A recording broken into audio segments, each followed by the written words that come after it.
Miçurinin qış beresi sortu. Deməli yazaq. Bere royalına royal ata bitkidir. Ussuriya ana bitkidir. Ussuriya növüdür. Bere royal sort idi. İndi gəlin buna uyğun ifadələri seçək. Bizə deyir ki, qış beresi sortunu alarkən X-da erkək bitki kimi bere royal sortundan istifadə etmişdir. Bəli, bere royal sortundan istifadə etdi. Doğru fikirdir. İkinci, qış beresi sortunu alarkən dişi bitki kimi yabani Assuriya armudundan istifadə etmişdir. Burada çıxma işarəsi, yəni doğru deyil qoyduğuna görə biz bu ifadəni yanlış kimi götürürük. Üçüncü, Z cənub sortunun şimal növünün tozcuğu ilə tozlandırmışdı. Z-də cənub sortunun şimal növünün tozcuğu ilə, xeyr, əksinə olmuşdu. Cənub sortunun tozcuğunu şimal növünün rüşeym kisəsi ilə. Çünki dişi bit tozcuq deyil, dişi bitkiydi şimalda yaşayan bu Ussuriya armudu növüydü. Ona görə bu ifadə yanlışdır. Dördüncü, şimal növü budur, Ussuriya armudunu cənub sortunun tozcuğu ilə tozlandırmışdı. Bu doğru ifadədir. Cavabımız 1 və 4'ü. Düzgün cavabımız. Sonra 88-ci sualda. Miçurinin Berifler Kitayka sortu. Kitayka ata bitkiydi, şimaldaydı, sortuydu. Berifler cənub sortuydu, ana bitkiydi. İndi baxaq, bizdən nəyi istəyir? Deyir ki, Berifler Kitayka sortunu alarkən erkək bitki kimi Berifler sortundan istifadə etmişdir. Yanlışdır. Erkək bitki Kitayka idi. Bu ifadə yanlışdır. Y-da deyir ki, Berifler Kitayka sortunu alarkən dişi bitki kimi Kitayka sortundan istifadə etmişdi. Amma burada şimal sortu Kitayka sortunu alarkən dişi bitki kimi Kitayka sortundan istifadə etmişdi. Bəli, bu doğru ifadədir. Çünki Kitaykadan istifadə etmişdi. Amma bizdən ikini yanlış kimi verib. Buna görə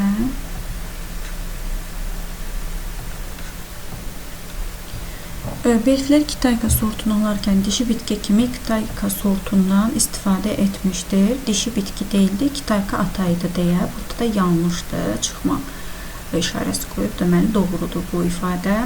Z Kitaykanın meyvələri iri və şirin idi. Əksinə, Kitaykanın meyvələri cırı idi, lakin soyuğa davamlı idi. T'də deyir ki, Kitaykanın meyvələri kiçik və turşu idi. Bəli, bu ifadə doğrudur. Deməli, cavabımız 2 və 4 doğru ifadədir. 2 və 4. 89-cu sualda deməli, boş xanaya yazmaq olmaz. Arxaromerinos tritikali uzaq hibridləşmə nəticəsində alınmışdır. Deməli, burada biz uzaq hibridləşmə nəticəsində alınmayanları yazacaq. Qaytaq uzaq hibridləşmə nəticəsində alınıb, ona görə bunu yaza bilmərik. Döllü nəsil verməz.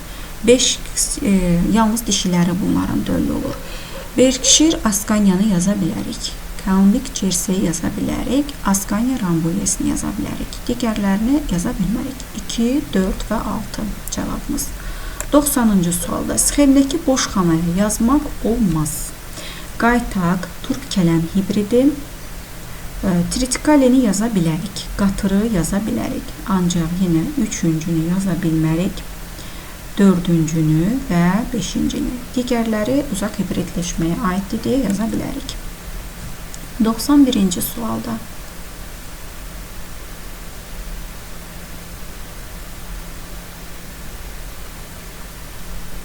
Şəkildə verilən haploid bitki haqqında nələri söyləmək olar?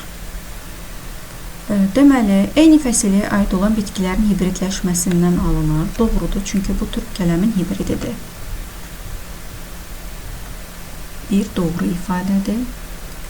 Sonra müxtəlif fəsilə aid olan bitkilərin hibridləşməsindən alınır. Yanlışdır. Dölsüzlüyü Karpaçenko tərəfindən aradan qaldırılıb. Bəli, doğru ifadədir. Sonra hibridi əmələ gətirən bitkilərin diploid xromosom sayı eynidir. Doğrudur. Hər ikisinin diploid xromosom sayı 18 idi. Müxtəlif və mənşə mərkəzi Həbəşistandır. Xeyr, əksinə Aralıq dənizidir. 6-cı, qohum çarpazlaşdırılma nəticəsində əmələ gəlir. Xeyr, yanlışdır. Qohum olmayan çarpazlaşdırılmaya aiddir. Uzaq hibridləşmə. 92-ci sualdan bizə bir bitkinin 9 xromosomlu yumurta hüceyrəsinin, yəni qameti 9-dur. Yazaq bunu. N bərabərdir 9-a. Deməli, bu bitkinin diploid sayı 18 imiş. Digər bitkinin 8 xromosomlu sperm hüceyrəsi, yəni N bərabərdir 8-dir, 2N bərabərdir 16-ya. Və bizdən deyir ki, dölsüzlüyü Karpaçenko metodu ilə aradan qaldırılmış hibridin somatik hüceyrəsinin nüvəsində xromosomların minimum sayı nəyə bərabərdir? Ümumiyyətlə, bunun qısa yolunu deyim. Qamet alın, siz məsələn diploid sayı tapmısınız. Diploid sayı tapandan sonra elə həmin qametləri diploid sayı ilə geçsəz daha tez olar. Yəni, onsuz da Karpaçenkoda 2 dəfə xromosom sayını artırmışdır. İstər 9-un üzərinə 8 gəlib 17, 2 dəfə yenidən artıra da bilərsiniz. İstəsəz elə birbaşa 18-in üzərinə 16-nı əlavə eləyib, 18 üstə gəl 16, cavab 34. Yəni, bu Karpaçenko artıq tətbiq edilmiş hüceyrədir. Canlıdır. Çünki bunun məsələn diploid sayı 18-dir, bunun da diploid sayı 16-dır. 2 dəfə Karpaçenko artıranda bunun artıq qameti 18 olacaq. 93-cü sualda diploid xromosom dəsti 2N bərabərdir 14 və 42 olan bitkilərdən 2N bərabərdir 42. Karpaçenko metodu ilə aradan götürülən növlər arası hibridin somatik hüceyrəsinin nüvəsində xromosomlarının sayını istəyir. Bundan qamet alanda 7, digərindən qamet alanda 21. Yenə bunları toplasaq, qamet birləşdirsək 28 və Karpaçenko tətbiq etsək 56 xromosom eləyəcək. 93-də 56. 94-cü sualda 12 xromosomlu yumurta hüceyrə, yəni N bərabərdir 12. 14 xromosomlu sperm ilə N bərabərdir 14 ilə mayalanmasından alınan və dölsüzlüyü Karpaçenko metodu ilə aradan götürülən növlər arası hibridin somatik hüceyrəsinin nüvəsində neçə xromosom olacaq? 12 üzərinə 14 eləyəcək 26 və biz buna Karpaçenko tətbiq eləyəndə 52 olacaq. Bunun hüceyrəsinin xromosom sayı. 95-ci sualdan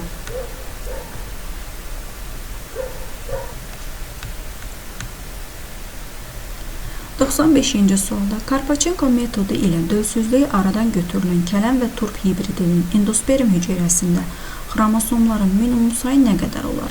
Bunların hər ikisinin diploid sayı 2N bərabərdir 18 idi.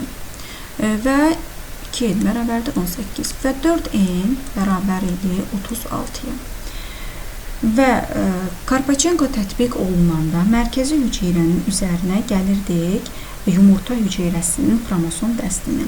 O zaman 36 mərkəzi hüceyrəsi üzərinə 18 gəlirik. Cavabımız 54.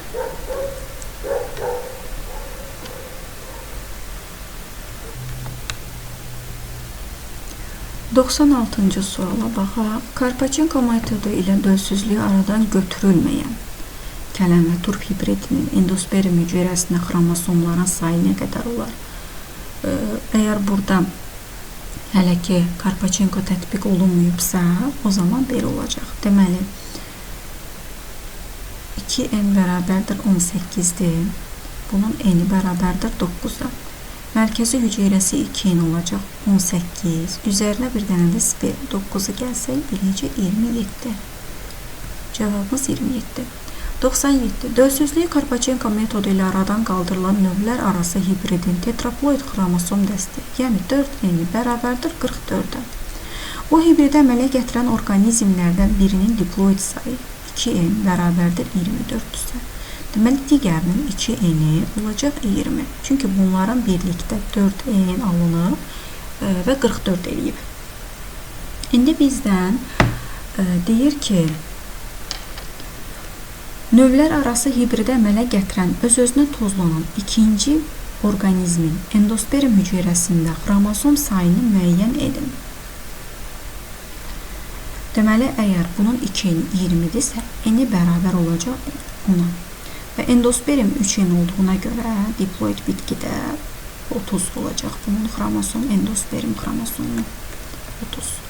98-ci sualda Karpachenko metodu ilə aradan qaldırılan növlər arası hibridin tetroploid xromosom sayı, yəni 4N-i yazırıq, 44 imiş. Digərinin 2N-i əmələ gətirən orqanizmlərdən birinin diploid xromosom sayı 24-dür. O zaman ikinci orqanizmin 2N-i 20 imiş. Və növlər arası hibridə əmələ gətirən ikinci orqanizmin yetişmiş yumurta hüceyrəsinin xromosom sayı, yəni gameti, bunun N bərabərdir 10 olacaq. Cavabımız 10. 99-cu sualda dölsüzlük Karpachenko metodu ilə aradan qaldırılan hibridin yenə 4N-i 44-dürsə, digər hibrid 2N bərabərdir 24-dürsə, ikinci hibrid 2N bərabərdir 20-yə. İndi bizə deyir ki, ikinci orqanizmin bölünən endosperm hüceyrəsində bunun 3N-i 30-dur. Bölünən endosperm hüceyrəsinin anafaza mərhələsində xromosom sayı 2 dəfə artacaq, olacaq 60. 100-cü sual. Dölsüzlüyü Karpachenko metodu ilə aradan qaldırılan növlər arası hibridin tetraploid dəsti 44-dür. Bu hibrid əmələ gətirən orqanizmlərdən birinin diploid xromosom sayı 24-dür. Digəri o deməkdir ki, 2N bərabərdir 20-yə. 2N bərabərdir 20-yə. İndi bizə deyir ki, ikinci orqanizmin tozcuğunda olan spermlərdəki, yəni 2 spermi nəzərdə tutur. Bunun N-i 10-dursa, 2 spermidə 20 xromosom var. Cavab 20. 101-ci sual. Dölsüzlüyü Karpachenko metodu ilə aradan qaldırılan növlər arası hibridin tetraploid xromosom sayı 44-dür. Yenə də eyni tipdə sualdır. Bu hibridə əmələ gətirən orqanizmlərdən birinin diploid sayı 24 olarsa, ikinci orqanizmin spermisində neçə xromosom olar? Bayaq tapdıq ki, bir spermidə, yəni gametin sayı 10-dur. İkisi bir yerlikdə 20 eləmişdir. Burada bir spermini nəzərə aldığımıza görə cavabımız 10 olacaq. 102-ci sual. Deməli, X üstəgəl Y cəmini müəyyən edin. Heyvanlarda cins sayı verilib. Normal, bunlar hamısı at cinsində birləşir. Buna görə cins sayı 1-dir. Və insan tərəfindən alınan cins sayıdır. O zaman Orlov lövhəmatı bir cins, bu ikinci cins, bu üçüncü, bu da dördüncü. Yəni 4 cins var. 1 üzərinə 4, cavabımız 5. 103-cü suala baxaq. Diploid xromosom dəsti 40 olan bitkinin yumurta hüceyrəsi 2N-i 40-dırsa, yumurta hüceyrəsi 20-dir. Və deyir ki, diploid xromosom dəsti 24 olan 2N bərabərdir 24. N də bərabərdir 12 olan bitkinin tozcuğu ilə tozlandırılır. Əmələ gələn hibridin dölsüzlüyü Karpachenko metodu ilə aradan qaldırılmazsa, toxumun endospermində neçə xromosom olar? Yəni, bu o deməkdir ki, burada Karpachenko tətbiq olunmuyor. Elə dişi bitkinin 2N bitkisini götürürük mərkəzi hüceyrədə. Olacaq 40, üzərinə gələcək 12, yəni bu spermini. O da eləyəcək 52. Amma biz buna Karpachenko tətbiq etsəydik, 2 dəfə bu xromosom sayını artırardıq. Karpachenko üsulu ilə alınan turp və kələm hibridinin neçə autosom xromosomu var? 2N bərabərdir 18, 2N bərabərdir 18. Buna Karpachenko tətbiq elədi, oldu 4N 36. Və 36 xromosomun 4N, yəni qarşısında duran bu N cinsiyyət xromosomlarının sayıdır. Çıxırıq 4-ü, 32 ədəd autosom xromosomu var imiş bu bitkinin.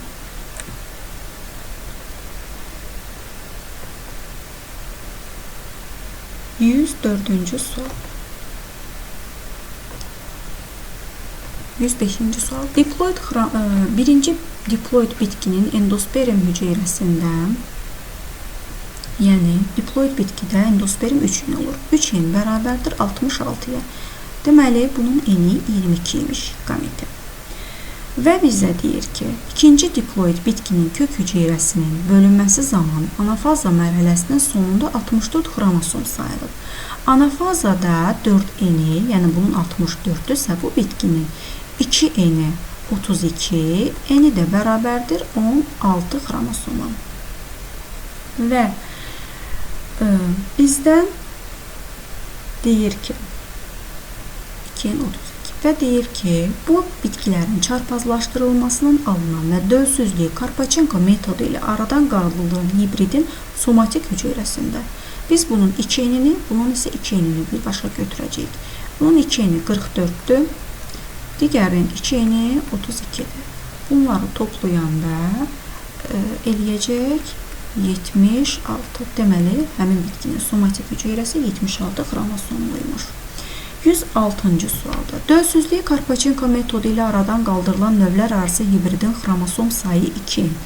28-dir 4 eni. Yəni 4 eni bunun 28-dirsə, bu növlər arası hibridə əmələ gətirən bitkilərdən birinin diploid xromosom dəsti 14-dür. 2 eni 14-dürsə, digər bitkinin də 2 eni 14 imiş. Və bu növlər arası hibridə əmələ gətirən ikinci bitkinin mayalanmadan bilavasitə əvvəl rüşeym kisəsində olan hüceyrələrin xromosom dəstlərinin cəmini tapın. Bunun xromosom dəsti 7-dir. Və mayalanmadan bilavasitə əvvəl rüşeym kisəsində 7 hüceyrə olur və diploid xromosom dəstində onların xromosom dəsti 8 enliyir. 8 enli 7 hüceyrə olur. Və spermlər daxil olmayıbsa, bunların xromosom dəstini biz hesablayanda 8 eni vururuq 7-yə. Bərabərdir 56. Deməli, 56 xromosom var imiş. 107-ci sualda. Eller-Venn diaqramına əsasən uyğunluğu müəyyən edin. Sarı belfler verib və kitayka verib. Deməli, biri ata bitki idi, kitayka, belfler isə ana bitki idi. İndi bunun üzərinə mən yazıram bu ana, cənub, digərinə yazıram ata, şimal. Bunların hər ikisi sortuydu. İndi baxaq, Miçurin tərəfindən seleksiyada ana bitki kimi istifadə edilib. Biri aiddir 1. Belfler kitayka alma sortunun alınmasında istifadə olunub. Hər ikisindən. Cənub sortudur. Cənub sortu. Yazmışam üzərinə 3. Miçurin tərəfindən mentor üsulunda istifadə edilmişdir. Hər ikisindən. Sonra sərt iqlimdə yaşaya bilir, meyvələri turşdur. 5. Miçurin tərəfindən seleksiyada ata bitki kimi istifadə edilib. Ata bitki kitayka 6. Cavabımız 1-ə 1, 3, 2-yə 2, 4, 3-ə 5, 6. 108-ci sualda uyğunluğu müəyyən edin. Çiçək qruplarının birində çiçək dusturu C2 üstəgəl 2, Y3, D0, digərində isə olan bitkidə məhsuldarlığı artırılmışdır. Söhbət qarğıdalıdan gedir. Qarğıdalının məhsullarını Xaçinov artırıb. Deməli, 1-ə A-dır.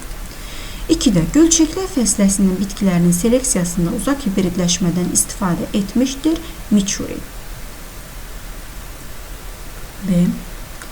3-cü, borucuq şəkilli çiçəklərin çiçək düsturu, dilcik şəkilli çiçəklərin çiçək düsturu olan bitkidə toxumun yağlılığını artırmışdır. Bustavoid C. 3-ə C. Yəni mürəkkəb çiçəklərdən söhbət gedir. Günə baxandan. 109-cu suala baxaq. Uyğunluğu müəyyən edin. Kamnik, Jersey, qara mal cinsi. Bu aiddir növdaxili çarpazlaşma nəticəsində alınıb 1-ə A və uzaq hibridləşmə nəticəsində alınmayıb. E. Çox illik buğda sortudur. Buğda və ayrı qotun uzaq hibridləşməsi nəticəsində alınıb C. Sonra 2-yə yalnız C-dir. Bester isə alınıb uzaq hibridləşmə nəticəsində heyvan cinsidir. D. Cavabımız 1A, B, 2C, 3D.